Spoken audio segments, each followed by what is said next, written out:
இன்றைக்கி நம்ம பச்சை மொச்சை கிரேவி தாங்க பண்ண போகிறோம். ஒரு குக்கர் அடுப்பில் வச்சுக்கிட்டு 2 ஸ்பூன் எண்ணெய் சேர்த்துட்டு கடுகு பொரிஞ்சு வந்தோடனே 1/2 ஸ்பூன் சீரகம், 2 பல்லாரி வெங்காயத்தை கட் பண்ணி சேர்த்துட்டு கொஞ்சமாக கருவேப்பிலை சேர்த்துட்டு வெங்காயம் கண்ணாடி பதம் வந்தால் பிறகு 2 தக்காளி பழத்தை சேர்த்துக்கலாங்க.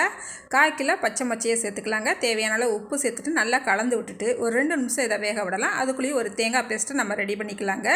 இப்போ ஒரு மிக்ஸி ஜார் எடுத்துக்கிட்டு இதில் ஒரு 10 சின்ன வெங்காயம், ஒரு 4 பல் பூண்டு, ஒரு துண்டு இஞ்சி, கொஞ்சமாக தேங்காய் சில்லி சேர்த்துக்கலாங்க. 1/2 ஸ்பூன் சின்ன சீரகம், 1/4 ஸ்பூன் பெருஞ்சீரகம் சேர்த்துக்கலாங்க.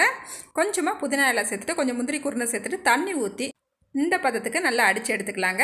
இப்போ குக்கரில் பயிர் வெந்துக்கிட்டு இருக்கு. 1/4 ஸ்பூன் மஞ்சத்தூள் சேர்த்துட்டு 2 ஸ்பூனுக்கு வீட்டில் அரைச்ச மசாலா பொடி சேர்த்துட்டு நம்ம அடித்து வச்சுருக்கிற அந்த தேங்காய் விழுதையும் சேர்த்துட்டு நல்லா கலந்து விட்டுட்டு தேவையான அளவு தண்ணி ஊற்றிட்டு உப்பு கரெக்டாக இருக்கான்னு ஒரு தடவை செக் பண்ணிவிட்டு மூடி வச்சு ஒரு 3 விசில் விட்டு மல்லி எல்லாம் தூவி இறக்குனா நம்மளுக்கு பச்சை மொச்சை கிரேவி சூப்பராக ரெடி ஆயிருங்க. சப்பாத்தி சாதத்துக்கெலாம் சூப்பராக இருக்குங்க. நீங்களும் ட்ரை பண்ணி பாருங்கள்.